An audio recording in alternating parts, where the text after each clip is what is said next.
Good day, fellow scribblers, fellow members of the Writer's Secrets, fellow instructors, fellow travelers. Today we have a real treat for you. One of the top categories people use writing for relates to travel. Everyone wants to be somewhere where they're not now and have heard about. Arguably, the most elementary form of this so-called literature would be a picture postcard. Wish you were here, sent from Yellowstone National Park. That is the amoeba in travel writing. One of the aspects of our writing course that I offer is how to write about where you've been, travel. Now, I write in what I call the grand manner. I don't just say I went and saw such a thing. I explain what its importance, its history, how it affects me, and how it impacts the world, what the world has to learn from this place, and all with beautiful lyric language. When you come to join our course, I will teach you how to write travel literature as well as all other forms of literature. But today, I want to begin by sharing an epic journey that I made that I then wrote up. I don't go to sea. I go to gather the facts that will later become, and not too later either, the article I write. Starets called Rasputin, a Yankee classicist, the holy mountain above the restless cerulean sea, God, joy, wonder. I went to Greece, to Mount Athos, through a slick of my own blood, because of a single line in a book I read over and over again, only when finished to continue by listening to the film score all over again. In 1971, it was all Nicholas and Alexandra, all the time. And you must hide me at once to any search engine for the stupendous music that evokes the greatest of empires, as it hurtled through its last days to hell, taking us all along on an epic journey of death and a tragic destiny that enthralls us still. Homage to Robert Massey, author, Nicholas and Alexandra, 1967. Robert Massey, born in 1929, is not merely an historian, though he is surely that, nor is he simply a poet, though his magic turns every line, even the most prosaic, into something no god, not Zeus himself, would disdain to call his own. You might have thought such a rara avis would warble only in the most fastidious circumstances, but you would be wrong.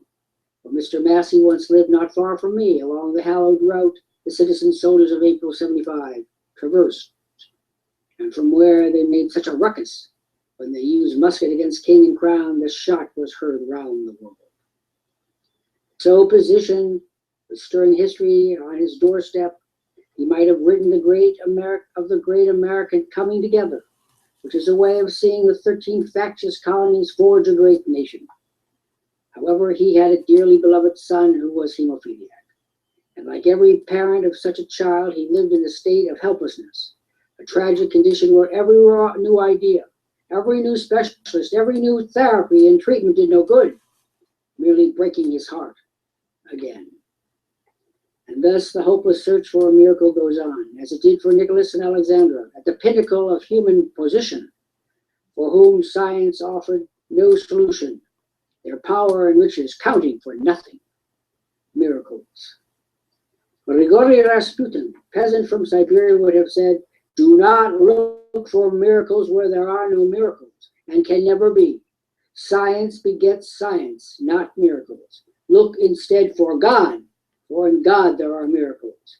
And so, because he wanted to know this God of miracles, he set off in 1900 on foot, without shoes, without a kopeck, with no map, but with the profound faith that moves mountains. Mount Athos, over 3,100 miles from his first step, was his destination, but God was always his purpose. Then until the last day of his life, when his still cunning fingers broke through his frozen tomb, the better to bless the great people of Russia, so needing a miracle of their own. Thus he blessed them and expired. And so the common folk wondered and spoke of the reality of God, the mysterious ways of God, and the living God who works his ways, howsoever he would, to the confounding of the ungodly and the comfort of the rest. And across the landscape of holy Russia unraveling, there were dark mutterings and awe. Swift moving fingers made the sign of the cross with the deep fervor of unquestioned, uncritical belief, and wondered what the dead starets had found at Mount Athos and knew it was God, then quickly crossed themselves again. Professor Mason Hammond, Pope Professor of the Latin Language and Literature, 1903-2003. Professor Hammond would never be hired today to teach at Harvard or any renowned institution of higher education. Amongst other drawbacks, he lacked the necessary meal ticket of the PhD. And his literary output, though durable, was thin at best, consisting principally of two well-regarded studies on city-state and world-state and the Antonine monarchy. I found both, not a lyric word in either, heavy going. Notwithstanding such lackluster work product, on the day of the 1994 Harvard commencement, when he was given the highest honor of the ancient university, Doctor of Letters honoris causa, there was joyful pandemonium, and men once shy and lost, now eminent and gray, wept with a glad heart, and shouted themselves hoarse, for Hammond was the keeper of the flame, and every true Harvard man knows it, and rushed to honor him. I was there that day, and I cheered heartily indeed, for I had benefited more than most. You'll need a Dago Dazzler. Once each week, generally on Thursday, the Hammonds were at home in their gracious residence on Brattle Street. There, in a room graced with a sergeant portrait of Hammond's mother, they received their wide acquaintance, always including present and past students. I think I am right to say I never missed a single chance to visit, never taking such occasions for granted. My thanks to my hostess, Mrs. Florence Hammond, were never perfunctory, but sincerely grateful. During one such visit, I mentioned I was going to Greece, my first visit. Well then, he said, you must go to Mount Athos. A bell went off. Athos? The place of pilgrimage to which the starets Rasputin walked? I'd like that, I said. And he said, of course you'll need a Dago Dazzler. I'll make the necessary arrangements. And that is how, just weeks later, my two friends and I happened to be spending the most uncomfortable of nights in the far north of Greece, in the squalid port of Eriros, a place where the mosquitoes slurped so much of my blood and were then so contented with that when I took a towel to kill them, the walls were streaked with what had once been mine, now graphic evidence that I had been there, scourging myself like any devout pilgrim might. Still the morning came, the more welcome after the lurid night before. We were soon on our way to Mount Athos, and God. We must understand that Greece, a laughingstock as a nation, is yet amongst the most beautiful of places. And so it was, as Mount Athos approached, each view was breathtaking, picture postcard perfect, until at last we were there and told to strip in the town square so that we might be properly cleaned, as pilgrims should be. All obeyed but me. Whilst my fellow countrymen, hippies, and erstwhile seekers after God, stripped to their underwear, knelt for a quick lather and a bucket of cold water, thence to have their hair chopped off, I declined. My two companions looked at me for instructors, but I was a Harvard man, semper paratus, already wearing my ultra-serviceable blue blazer, and had the Dago Dazzler at the ready. I made myself clear that I wished to see the highest-ranking gendarme. And so it was he who first saw the product, Professor Mason's kindness and forethought. It was magnificent indeed, and I confess I did not like the ill-kempt officer's fingers upon it. But my dignity was at stake, and that was the priority, along with saving my friends who never before looked at me with greater hopes and expectations. The gendarme, of course, had to show the document in Greece and beautifully illustrated in the medieval fashion. And then he took passage onto his. No one wished to be responsible for improperly greeting such a worthy as me. So for an hour, for an order, we waited.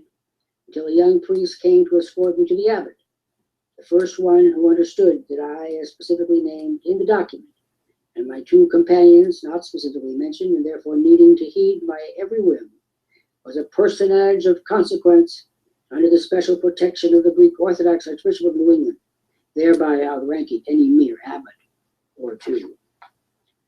And so it began. Would Your Excellency's party care to walk in? The abbot is expecting you. I bet he was. Thus did I enter the first of Mount Athos's 20 monasteries in ceremony, so very different from Rasputin. Whilst waiting for the abbot, young priest delivered first a glass of the purest water, then a plate of Turkish delight, the very sweetest variety of jelly beloved of my granny. The abbot with acolyte then arrived. I shook his hand, as I should do with any man. He gave me the kiss of peace and brotherhood, right, left, right. His patriarchal beard tickled. I did not smile. I was doing my duty, he was doing his.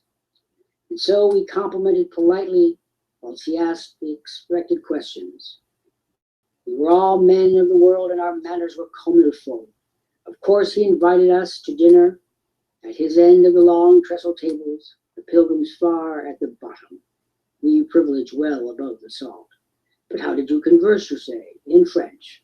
For each abbot spoke it fluently, as did my best friend William Powers Inglesby, who joined perfect pronunciation to insinuating matters. I handled my French the way Sir Winston Churchill did, with blunt authority and audacity. It worked anywhere, even on the Champs-Élysées. And so it went for a week or so, up early to walk in the sweet sunshine of dawn to the next great monastery of orthodoxy, where there was another glass of cool water, another plate of Turkish delight, and the 3 expected kisses, right, left, right.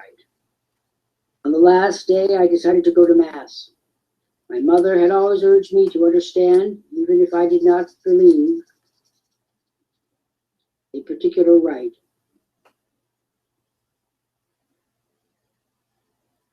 My mother had always urged me to understand, even if I did not believe a particular rite. So I immersed myself in the glories of the Eastern Mass till it was time to kiss the icon. Then, just a minute before my time to submit arrived, the pilgrim before me spit up and covered the icon with the most nauseating mixture on earth. I shied away. The priest pushed my head down in case I had any idea of escape, as I most assuredly did. And then I remembered the genteel young man is never without a clean linen pocket handkerchief, and he was not remiss here. With it, I covered the outrage just without missing a beat or turning greedy. I had learned much, seen much, and used my time well, but God had not favored me with either audience or sign. Thus I waited at Orinopolis for the tiny craft designated to take us back to the mainland, to Greece. And here fate intervened. 6 priests arrived, going to the mainland to do their shopping. Since they rarely, if ever, bathed, their pungency was high and notable. I asked the captain to lash me to the mainmast so I could breathe. Then, after a half hour or so, a sudden storm arose, and I felt the pure exhilaration such as I had never felt before.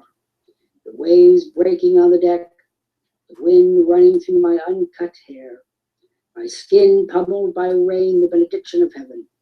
And I was happy, traveling as I was the route of the Virgin Mary, the last woman to be allowed at the Holy Mountain, and all those who had followed her, for good or ill. And somehow, amidst these elements summoning me to life, there was the whisper of God, which simply said, "You and I shall meet again, my son." And I felt in the roiling sea his awe and infinite wonder, and knew the reality of bliss.